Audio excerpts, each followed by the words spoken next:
bad. All right. Does it show you recording for you too? All right, cool. All right. 3, 2, 1. Welcome to episode 377 of the MLS Aces Podcast. I'll be your host today, Jason Vivang, as Tom is currently out of the country. But I do have a familiar face joining me. Many of you probably remember or can recognize the voice. It's a previous member of MLS Aces, Vaughn Pullman. How are you today? Thanks for joining me. Oh man, I'm so good. I feel bad for Tom that Tom's not here. He's missing this one of the best U.S. games of all time. But we're happy to have you. It's it's been a while since we talked, Vaughn. I'm really excited. It's been about forever. This. Oh, me too, man. Jason, it's been so long since we've gotten to talk soccer. Yeah, and this is such an incredible time to do so. So exactly, thank you for having me on. I'm really pumped. This is so exciting. The World Cup is fully on right now. I still got the Uruguay ending here on my screen, but I feel like the results have just been electric. Everything I've watched, every day has been so good. There's been the surprise results, the surprise goals. Curacao scoring against Germany. I mean, even though they got beat so bad, there's just been so much excitement. The fan stuff, all the videos coming out. I'm just addicted. It's delivering. I think all of the hype that was around the tournament. I think even I think the people that were all concerned about attendance and how everything was going to show. I think the tournment is off to a roaring start, and we're 5 days in. It feels like we could be a month in. It's I even myself, I was kind of unsure how to feel about the whole World Cup, and now it's no, the fever's at full pitch. The fever fully hit me, and I think a lot of the Twitter stuff and in the happiness around the World Cup in general has really got me addicted to it, and it's just made me feel so good about it. Well, I think everybody's feeling good, right? I think it's a kind of healing right now. It's the world is healing for sure. Yeah. So it's I don't think we could ask for a better start for these first few days, and I think these early returns there's a lot of really good things that are in store for this whole World Cup. Yeah, I mean, like I said, 5 days in, there's still so many. I mean, there's what 8 or 12 teams that haven't even taken the field yet. So we have so much more to get through. But what our team did take the field, right? USA versus Paraguay. So we played last Friday. Came out just guns a-blazing. This was an incredible start. An own goal in the 7th minute off of I believe Pulisic pass into the center. And then a Balogun goal just in the 31st minute, assisted by Pulisic, who was just running rampant that entire first half. I think a lot of people were pretty surprised at the substitution, which we'll probably get to at some point. And then that Balogun goal assisted by Malik Tillman in the 45th minute, which was just a beautiful finish. Could not be more excited about having a striker that's putting away chances like that. World class.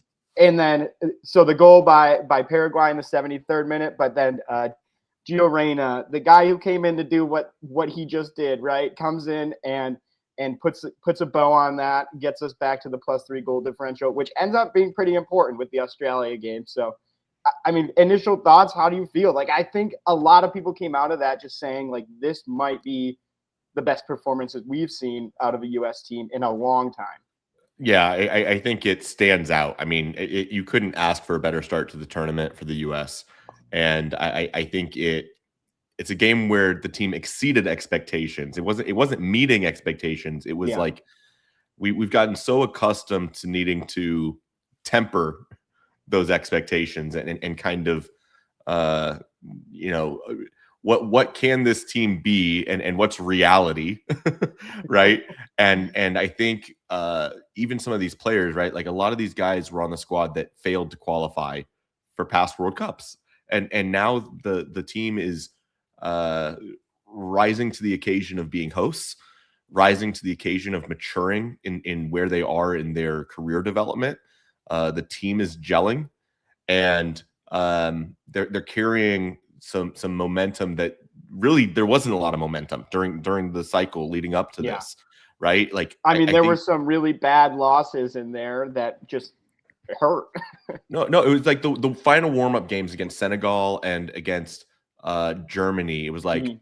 oh, I'm pleasantly surprised. Like we're holding our own, Yeah. and then it carried over into this opening match. I think having so many eyes on it, right? Like we talked about how U.S. soccer and the U.S. men's national team needs to utilize this World Cup as a launching pad to take the sport and the support of the sport in America that next level up.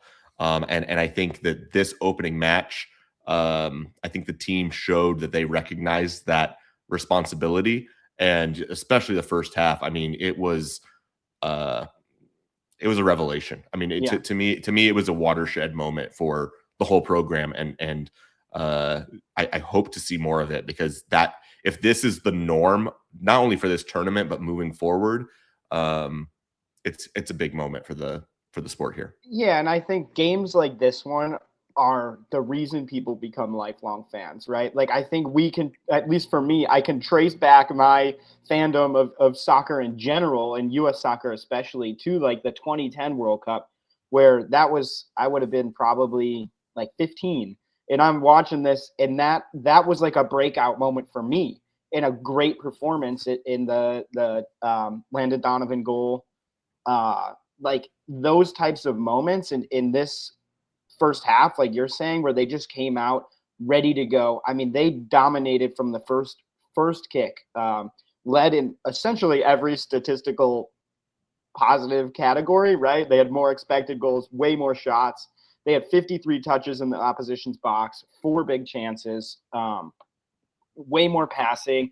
I mean, the passing in general, the movement, I think it is the Reina goal that had like that 20 pass buildup, which is just 26, yeah. yeah, not something you see out of the U.S. national team, and it had the whole world just like, wait, they're allowed to do this? Like this is a team that surprised, I think, a lot of people. And I was at that Germany game just a week ago, coming out of that going, well, I almost feel like the losing team here in the US actually should have more positive momentum than probably Germany did, because there were moments where we had that aspect of playing this way. And it just shows, I think it proves to a lot of people who like maybe have doubted in the past, myself included, is that this team's like highest level is so high, right? Like the talent is there. The talent is there to match a lot of great teams in the world. It's just, can we put it together consistently, Well, right? And that's still something we kind of have to see.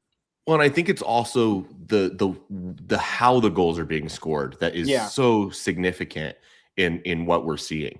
And I think even in one of those warm up games, like the Anthony Robinson Yep. laser off Yep. the I was volley. right behind the goal for that. So it's like you have the volley from him, you have the Balogun cut inside and curler to the upper 90. Yep. You have Reina with the Travella. Yep. Like these are all happening in like a 1 week span. Like this is not the U.S. men's national team could feed off of those 3 goals for like a decade And you in have highlight Pulisic reels. just terrorizing people on the wing, right? Like, Yeah, well, and everybody, like you can look around the whole roster, and we'll talk about the other guys that shined in this game. Like Malik Tillman had his moments. You had Weston that was just absolutely everywhere. Chris You had Richards, who broke records. you had Richards breaking records. Ream is Yeah. breaking records. Like it was nuts, and it's such a important start to everything. And I think that this time it's like, the excitement and the like, hey, this team can accomplish more. It's not fool's gold.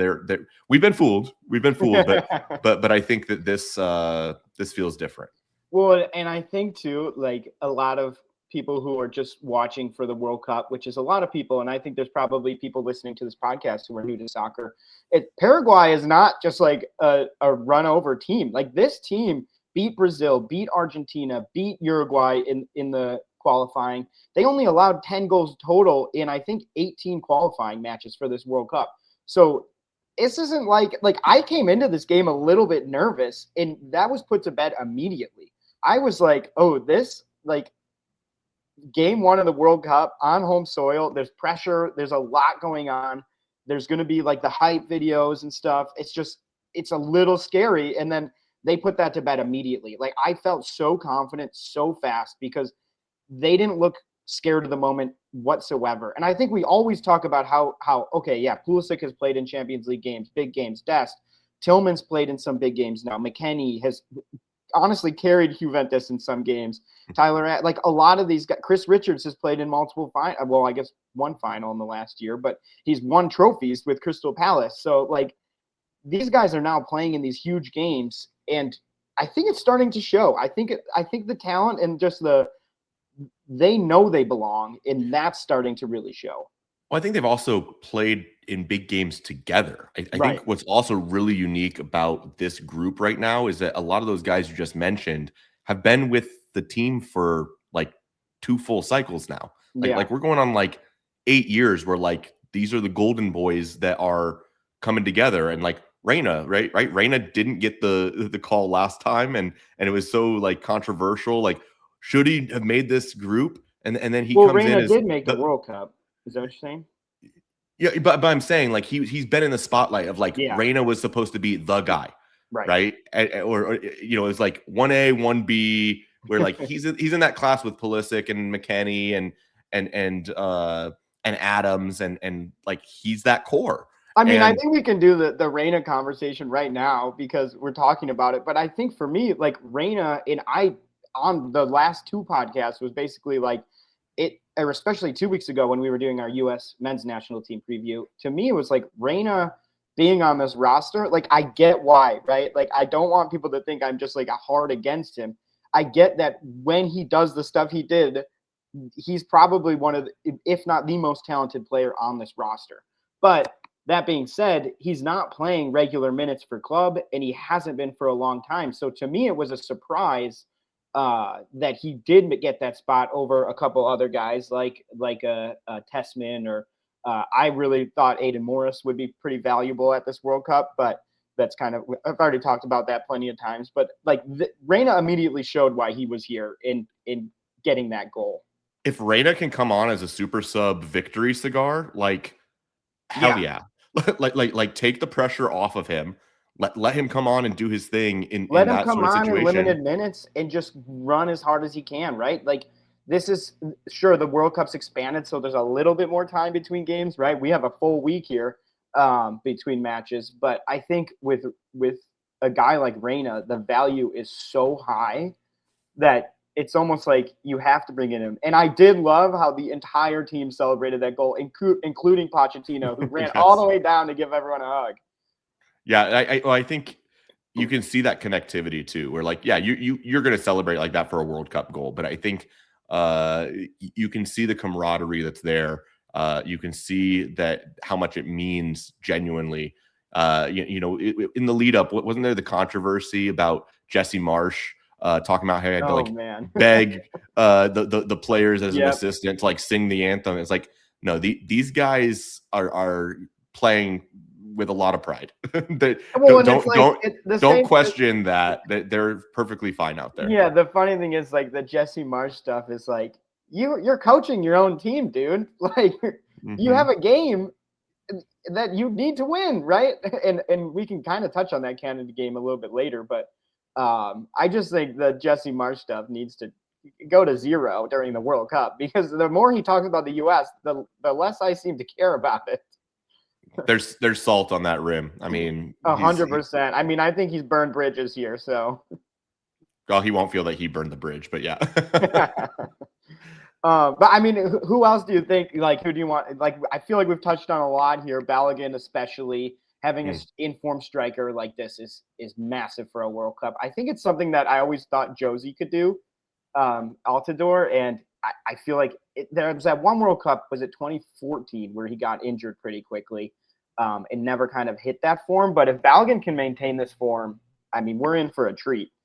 Well, it's having a striker that is world class. It's having somebody that can recognize space, can make those off ball runs, can pick their moments, can play aggressively, and can execute, right? And the U.S. has gone through waves of like, who's the guy?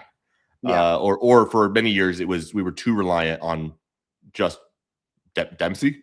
Yeah. you know, Dempsey. like that was the era of like it's Dempsey, Donovan. If those guys aren't scoring, like And then it was like we're kind not of scoring. Bradley, Josie a little bit, but less Yeah, so. but Josie was never that. Josie Right. was, Yeah. to me, I equate Josie like Ajimong, where it was like this is the guy that's a physical beast that is unlike anybody else in the pool, and he's the guy we have to go with because his physical strength is going to win out more often than not. And you know, I felt terrible for Pat that he got injured and Yeah, couldn't that be on was the squad horrible. because he was gearing up to be that, and the decision was probably going to be between Balogun and Pepe and Ajimong.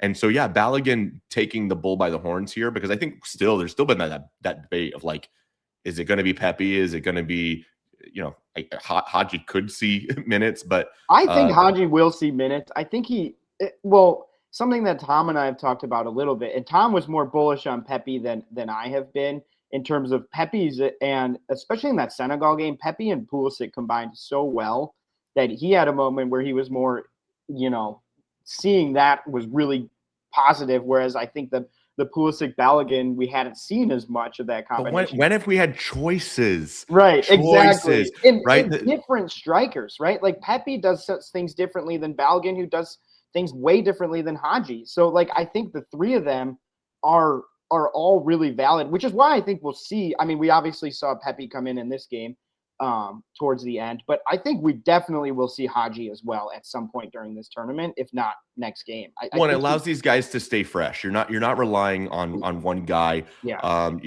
All of them have pressure on them to perform, not just self pressure, but like if I want the minutes, I need to perform in those minutes. So there's competition at the position, and that breeds better results.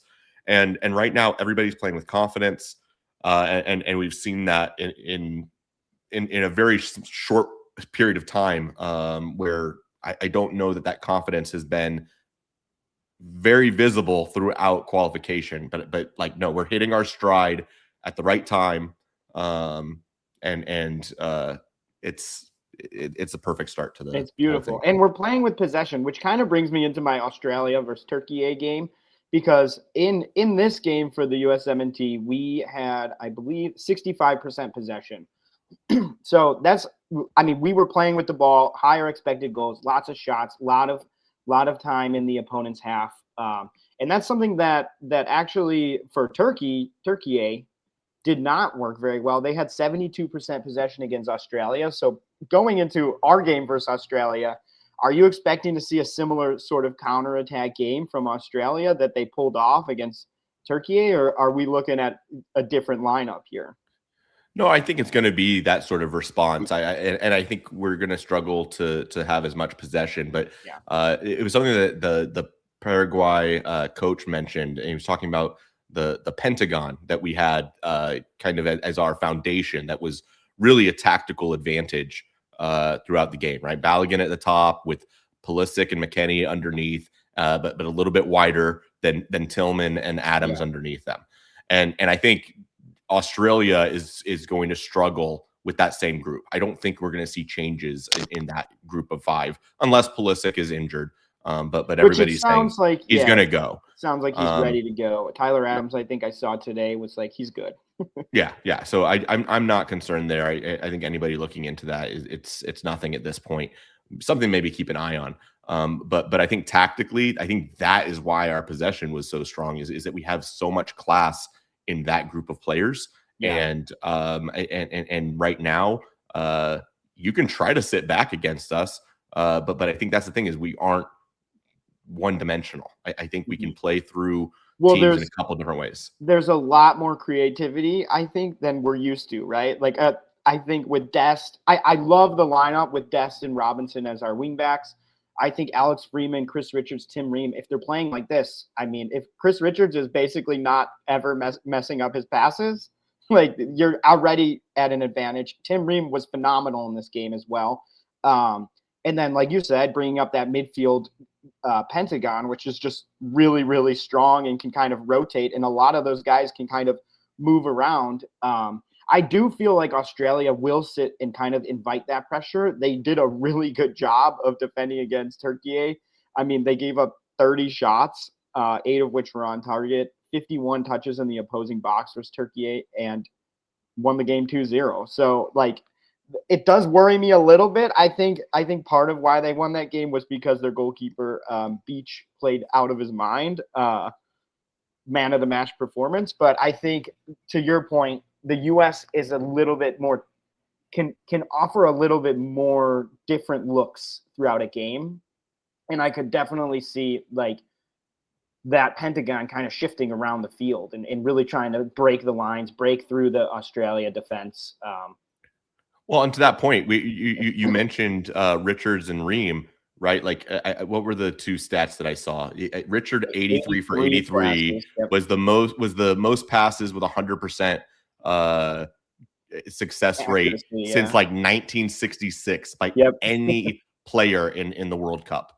And then Ream had I don't remember the number, but his through balls were the most by a player in a World Cup game since 2010. So it wasn't only that midfield dominance. It was Right. we could have possession from the back, Which we're not used to, like not at all used to having center backs who can do that. and then you have those wing backs in Jedi and in Dest that can just have so much more freedom of movement. It was very balanced, and I think Australia is going to struggle with that. And also, it's become the tournament of the 4-4-2.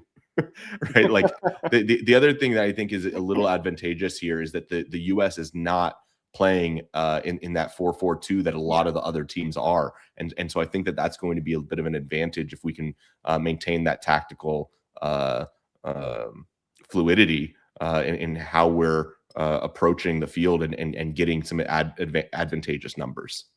Yeah, 100%. I think we are a different look to some of these teams and a little bit harder to prepare for because it's a little bit more of an unorthodox kind of lineup that we send out there. And it's, I mean, it feels more versatile. I don't know if it necessarily is exactly, but with our players, it really feels like when we moved to this 5 at the back, it's really shifted the way we've played and really helped, especially I think Jedi and Dest to just kind of play the game that they really want to play, which is that. Well, I said we have the midfield numbers. We have the advantage.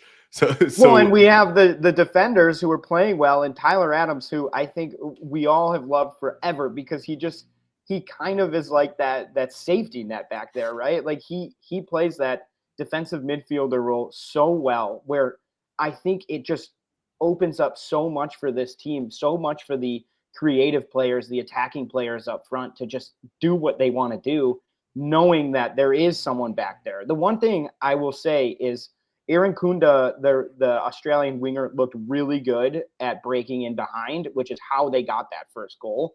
And I think partially the one worry I would have about Robinson and Dest kind of pushing forward is, can that be exploited? Maybe. I think with our 3 center backs, it might be a little bit harder. And with Adams, who can kind of become a center back, even when those guys go forward, it feels like we have a little bit more basis of a defense back there. But it did kind of stick out to me right away with especially that Aaron Kunda goal where they just kind of broke past it. Just like within seconds, we're already down the field and the ball was in the back of the net.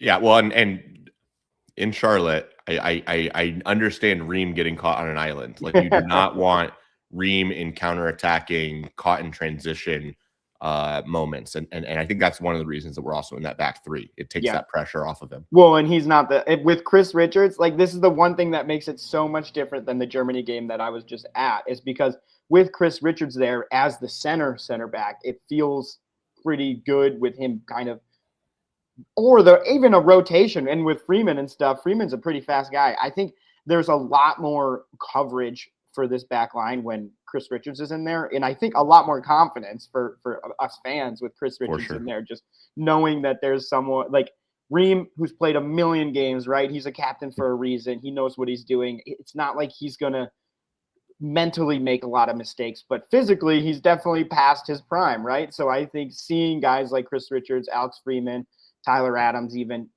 have those ability to kind of shift into that. And even Timothy Weah, when he comes on, wherever he plays, is usually somewhere back there to help that out as well. And I just think there's a lot more, again, versatility with this U.S. team, and even with the subs. I think there's a lot more we can do with subs, even if this game was 3-0 at half. So I think the subs were a little more straightforward, less pressure. But I'm really interested to see how the subs kind of shift around throughout the tournament and in different situations. Well, and that's actually something that I wanted to make sure we touched on too.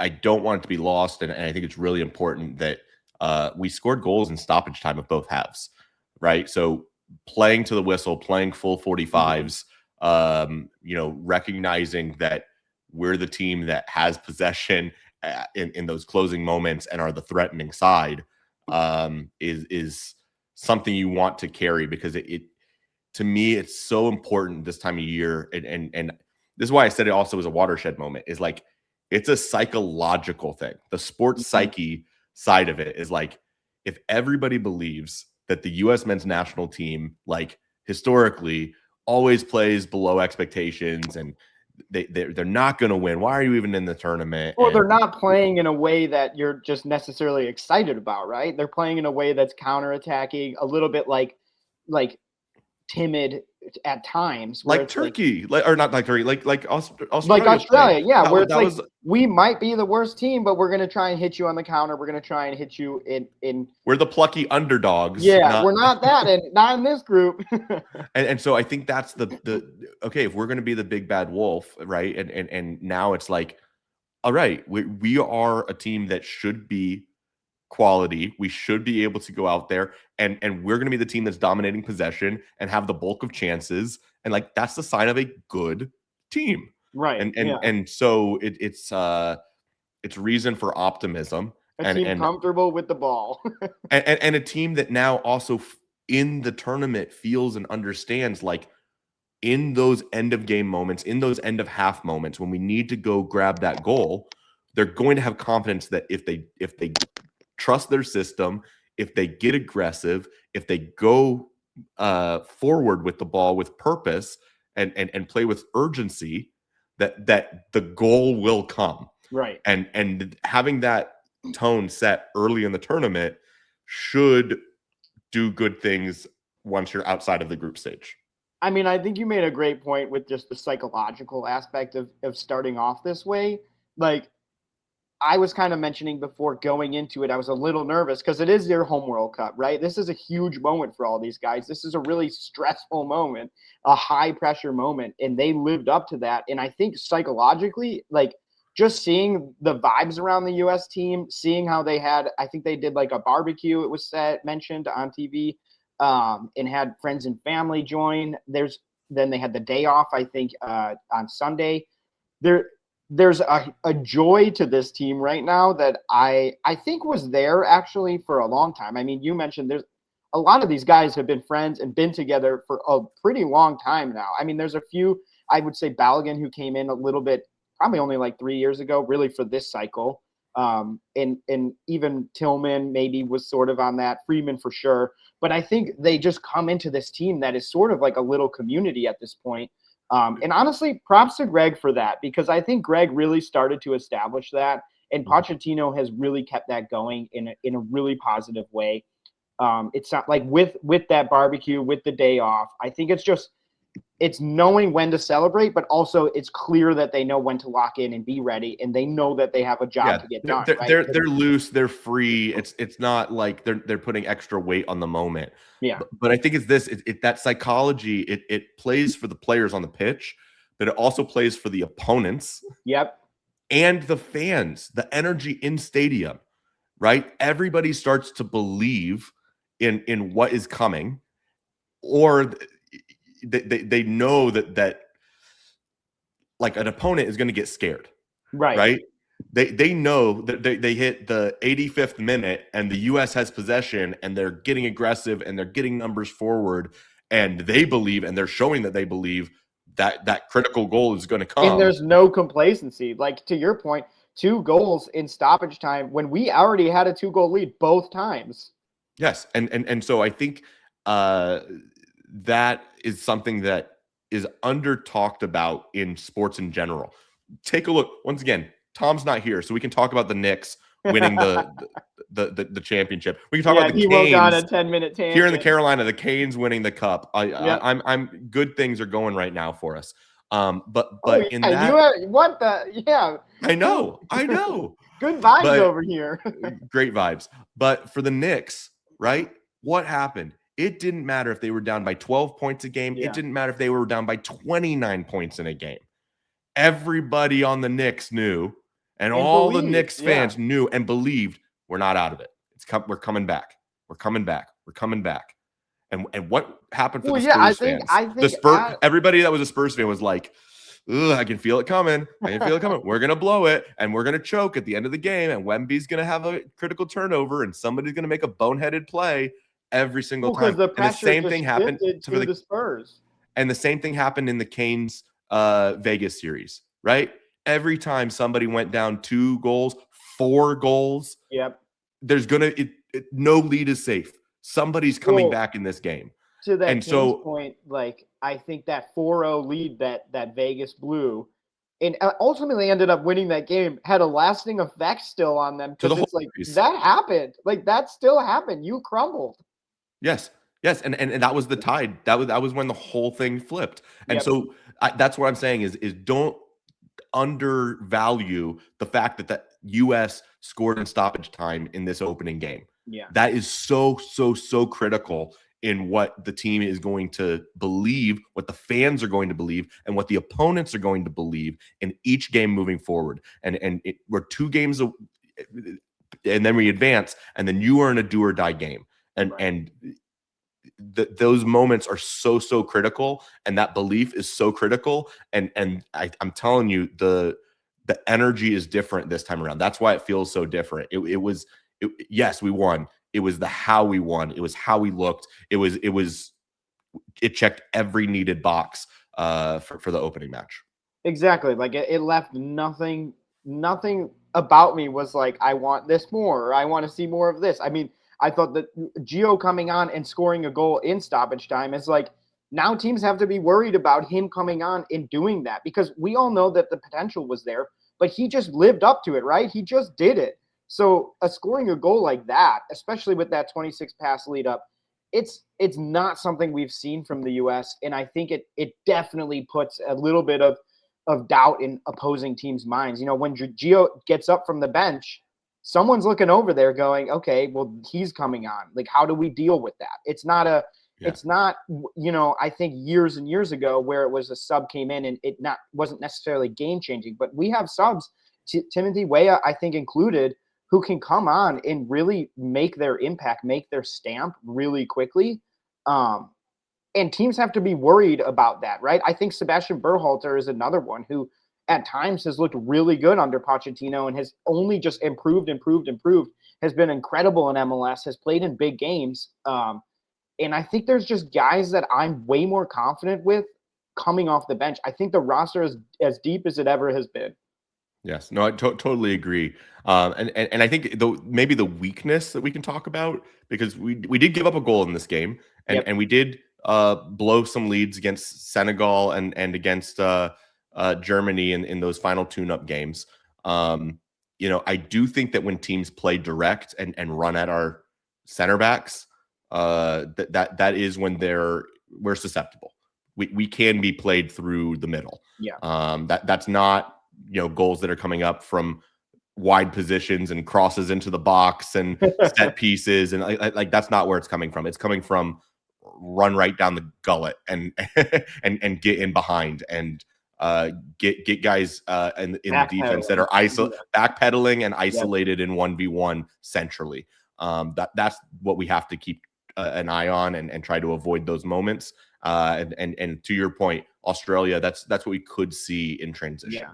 Well, and it's the thing I thought about as well. Like, I know not a ton of goals have come from wide positions against the U.S., but it is a way to exploit us, I think, a little bit with Jedi Robinson and Serginho Dest, who play so far up the field. There are ways to play behind them over the top and get that crucial kind of breaking pass. And I think that's something that really worried me the most. And it really did come down to that goal by Irankunda for Australia, which kind of put a little bit of a alarm in my head. Like, okay, this is something like if I'm assuming Pochettino's looking at it too and saying this is how they chose to play this game. I think there's a good chance the U.S. looks like Turkey in this game, and it's about putting away your chances. And I think where we're at right now with Balogun playing at such a high level, with Pulisic playing at a high level, with the goals, the chances will be there, and it's about taking those chances against Australia because we're going to get shots, we're going to have possession, we're going to have time in the opposing box. It's about when those shots or small chances get created, can you put it in the back of the net, which I feel pretty confident with, especially with that Balogun goal, that second one in stoppage time in the first half, where he just sniped that thing top corner and just made his own space out of it. And that's the kind of goal I think the U.S. has been lacking forever. A goal like that where, and even the Gio Reyna goal, where it's just a goal that can just kind of come out of thin air, out of just individual brilliance. And that's taking advantage of the space given. I think that's what it is. And even when or it's space minimal, created. Yeah, minimal space too. It's not always going to be easy. It's going to be, can you just manage your chances and take your chances well? And I think they did a phenomenal job of that in the first game. And I think there's going to be chances like that versus Australia that you get a goal too. And I think part of why this game ended the way it did for Australia was they got that early goal, or somewhat early goal, 27th minute, which allowed them to just say, okay, we'll sit back and continue to counter, right? That's probably what they were going to do to begin with. And it's kind of how they got that Irankunda goal. But I think if the U.S. is able to get that first goal, it's going to put Australia in a very awkward position, which is going to leave them exposed for more goals. Well, because it's just the pivotal game for Group D. Like, yes, if it's winner a draw, it's a winner of the group basically. Yeah, for real. If you win, you move on. I mean, you're not going to not move on. And if you win, you probably have like a 95% chance. Like we would need a draw versus Turkey or goal differential, which we're already leading. Or Turkey doesn't get a result against Paraguay, which is going to be a bruiser of a match. I think. I know we probably won't go too deep on that one, but I think both of those teams are desperate for the 3 points now. And the way this group played out with that Australia win is really interesting. I think it's going to make for both game twos to be just pivotal. It's a shame that this game is at 3 p.m. Eastern. I absolutely hate that it's like the middle US of one. the workday. Oh, yeah, it makes me so mad, man. At least it's a Friday, 3 p.m. on a Friday for you. Can you? Yeah, you can throw it on. Yeah, well, we'll figure it out. When is the other game? I didn't look at that. The other game is like 10 p.m. at night. It's the final against Turkey is 10 p.m. Eastern. Oh, for us? Or I was thinking. I don't know. Paraguay's also Friday at 10 p.m. So yeah, 10 p.m. That's actually 10 p.m. I think my time. So it's 11 Eastern. Yeah, that's nuts. Yeah, that is pretty late. All right. Well, I mean, I think we did a pretty good job previewing this and talking about the team. I think maybe if we want to just go through a few different games, I don't know if anything, it can be from any day, or if we want to take, our favorite from each day, that's fine too. That's only like 5 games. So I think there were some games that we should probably talk about too, or days that we should probably talk about too. Yeah. Yesterday was a really good day. Yeah. I thought that Ivory Coast Ecuador game stood out for me. I felt great about this game because I picked Ivory Coast to finish second in this group over Ecuador, so I was so justified. I debated with Tom about the Netherlands-Japan game as well because I had Japan winning that group, and I just felt so good about validated. Validated. But yeah, that Ivory Coast game was incredible. I think for a game that nearly ended 0-0, it was almost like the most exciting game so far. Well, it's those games that are really tight, really open. That was what was so cool about that. Ecuador, how many times did they hit the crossbar? At least 2 or 3. I think there were 4 times the crossbar was hit in this game, and that was also like a record since the 60s or something. Yeah, so it was a game that could have gone either way. It definitely felt like an Ecuador home game. I felt bad. I had one of my coworkers who's Ecuadorian who traveled up to Philly for that game, and I was thinking about him the whole time. Oh Fernando. man, I yeah. felt bad for him. I think 'Cause Ecuador is definitely in a position to still move on. But yeah, that was tough. Well, and they played well enough to earn a draw. To lose it at the end in that Yeah. way is the heartbreaking I mean, thing. they almost earned a win there, right? So Yeah. yeah, heartbreaking stuff. And then, yeah, you mentioned the Netherlands Japan game. I Yep. mean, that was an awesome one. Just maybe from the heartstrings, I think there's been a couple of just like incredible moments for teams that haven't had them in a very long time or ever. Scotland Yep. getting the win after their first World Cup game in 28 years. Them taking over Boston and just all of the It's been scenes of awesome. Yeah. Have you seen the videos of them at Fenway? yeah, I don't know which I love more. There's all of the Scots taking over Boston. There's Lawrence, Kansas, and Algeria, Yep. and that whole thing. And then there's all of the Koreans in Mexico. Have you seen all that where they're Yeah, like they were taking all of the they're just Korean powering through Mexicans that are going to be tequila. born in 9 months? It's like Yeah, I mean, that's the thing to go back to what we started out with this episode is just the vibes have been so good. And I think the fact that these teams picked just very small, a lot of them picked small towns across the US is just as their base camps. It's just awesome to see how these communities are kind of like especially that Algeria one in Kansas is just really rising to the occasion and supporting these teams. yes. Um, but yeah, I think Scotland and Boston could not be a better city combination with a country I've ever seen. And then didn't see the game today, but Cabo Verde getting a draw against Spain, a shutout. Yep, Woo, that boy. was I listened to that one because I was at work, so I listened through the Fat Mob has like a listen feature. So again, like just incredible. I think that even Curacao, I mean the Hmm. Curacao goal, I know they lost 7-1, but I don't think anyone in that country cares about that, right? I think Nope, that was a huge moment. This is a country, I think they're the smallest country. Is it them that's the smallest I ever think so. at a World Cup? They're like 1/10 the size of Brooklyn, which is just That's insane. nuts. So just a goal against Manuel Neuer, right? Against Germany, a team that's been world champions is just such an incredible feeling, I think, for them. Um, but yeah, the Netherlands Japan game yesterday, you're right, was just an incredible day overall. Um, I would maybe Brazil Morocco was a really good game. I think that game Not had for the hype. Brazil, it wasn't. Well, it had the hype going in. It had that like okay, I think the FIFA rankings are 6 and 7 or something. So like 6, 7, yeah. Uh, wow, that dude. Somehow that gets brought up way more than it really should. But I think yeah, it is 6 and 7. Next time I'll say 7 and 6. But what a game! I mean, what a back and forth game.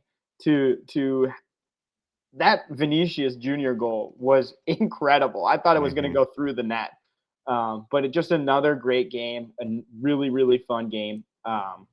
Overall, I mean, to our point before, the World Cup has just been awesome. Like I have no complaints.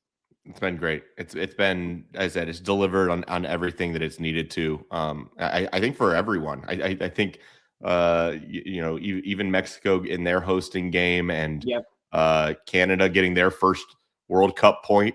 Yeah. Yeah, we didn't Congrats. even mention that. I mean, oh, hey, also a great tournament for MLS players so far.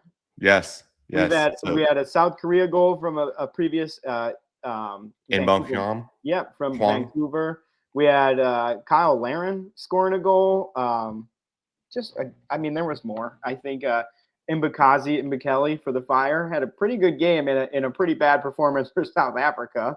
Um, so Chicago Fire, I think, got mentioned twice already in the first game. So I'll take it. Well, they tried to steal the spotlight with Lewandowski and Hey, Goretzka. I'm So excited about it. I was going to actually bring that up and say, hey, look at this. The Fire are making moves. I think we can actually just end here with a little MLS talk, unless you have anything to finalize with the World Cup.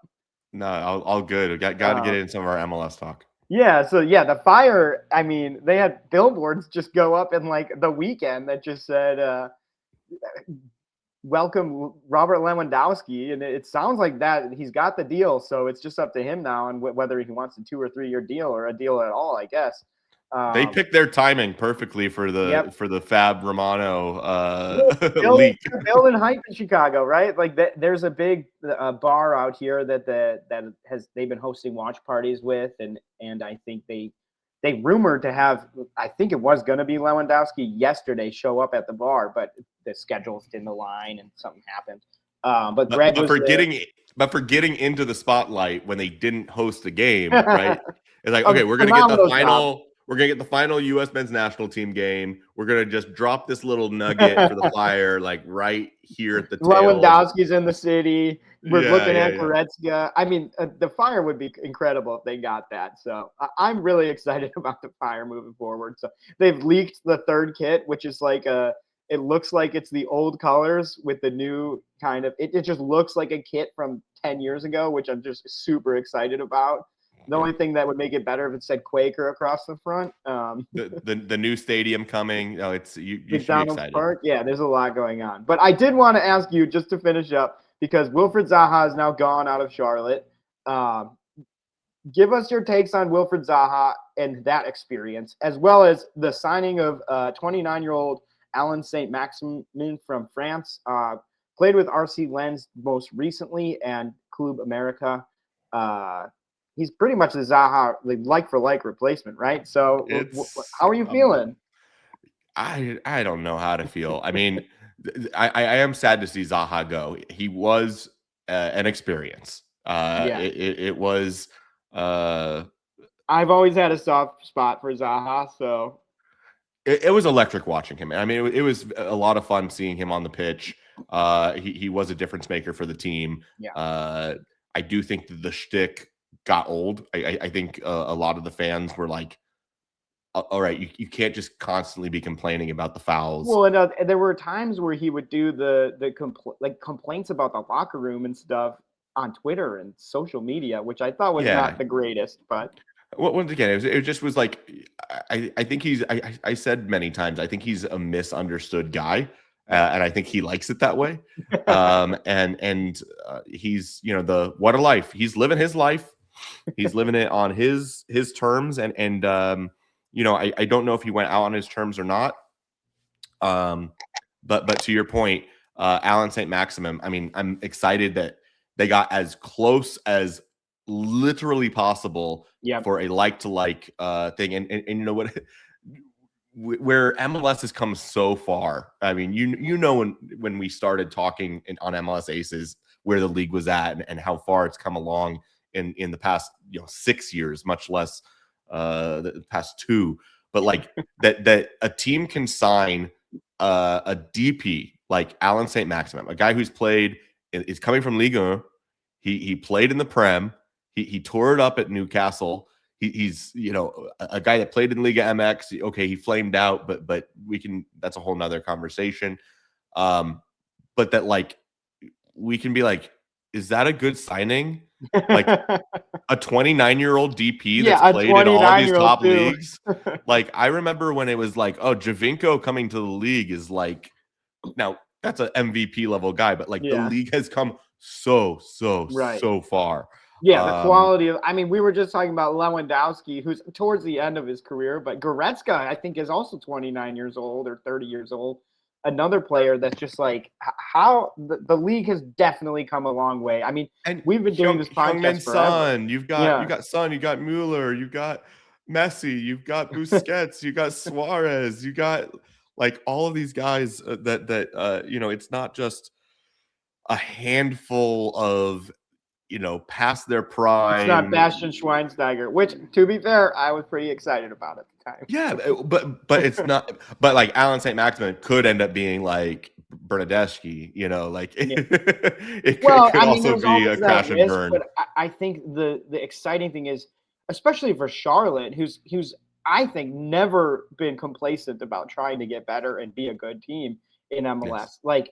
This is a move that, like to your point, is like, okay, Zaha, I think the loan that ended, right? And so he was always going to end and go back, and I think they immediately pounced on that. And I think something that we talk about a lot on here is teams that are thinking ahead, right? Because I think there's a lot of MLS teams that are not thinking ahead. They're not looking at the future. They're not looking at the contracts or the players that might be gone, and they're not ready to fill the holes that those players leave. And that's what I like at Charlotte. Doing. Like I think there's a lot of stability in the club. The willingness by ownership to spend is there. It hasn't always worked, but they're giving it the good try, and they're always doing it right. Like you can trust that Charlotte's always going to be looking at the team and how to get better, as well as like selling Ajimang. Like they're making money, right? They're making money. They've got Taklamati now, who's really good. I think there's always just this belief, I think, in Charlotte, for instance. Like there's a few teams that I would say that do this pretty well. Columbus has always done this pretty well. Obviously, I would throw in, I don't know why I can't pull anything up. LAFC does this really well. Seattle, I mean, Seattle does this probably better than everyone, but they do it kind of from internal. Somehow they're Seattle has the pipeline. Seattle has the foundation. Yeah, one of the best pipelines you could ever imagine. Yeah. So, but like for Charlotte, right? Like what I hope comes from this is that Saint Maximum is more the Abada replacement. Like it's happening at the time of the Zaha replacement. But what my hope is that the DP grouping of BL, Saint Maximum, and whoever else is next as a DP ends up being a greater sum of parts than Zaha, Abada, BL, because that's really what I think needs to happen for the team to kind of take that next step up in tier.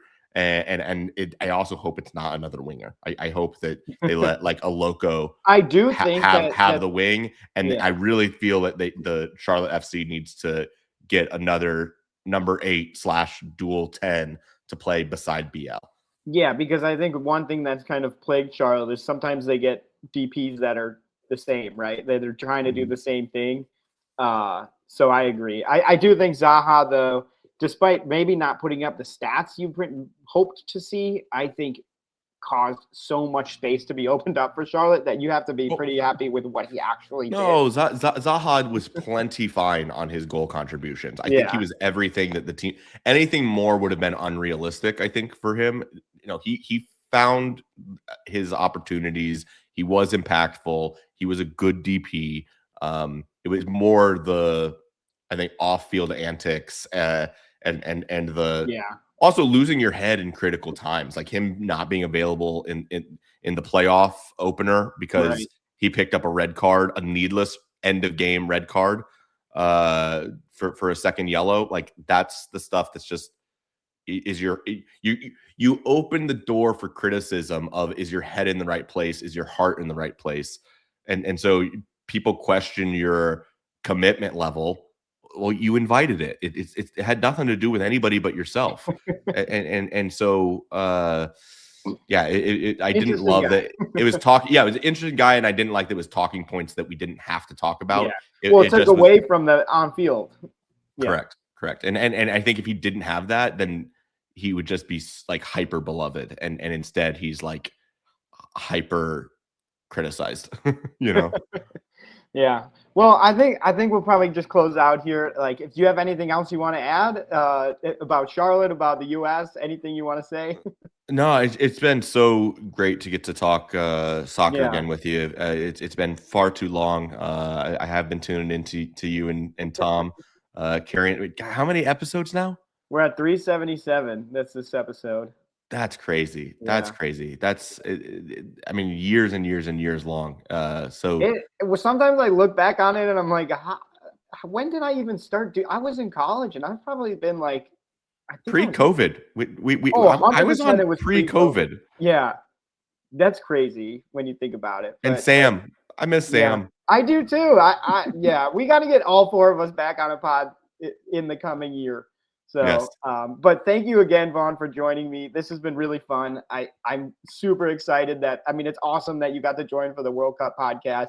Tom will be back next week, but you got an invitation anytime you want. Yeah, well, we gotta celebrate the Knicks for him since he wasn't here. Yeah. And he's gonna love that we brought that up. He's gonna love that. And we got to throw out Carolina as well, the Hurricanes. So That's right. thank you everyone for listening. It's been great. We'll see you guys next week. Peace.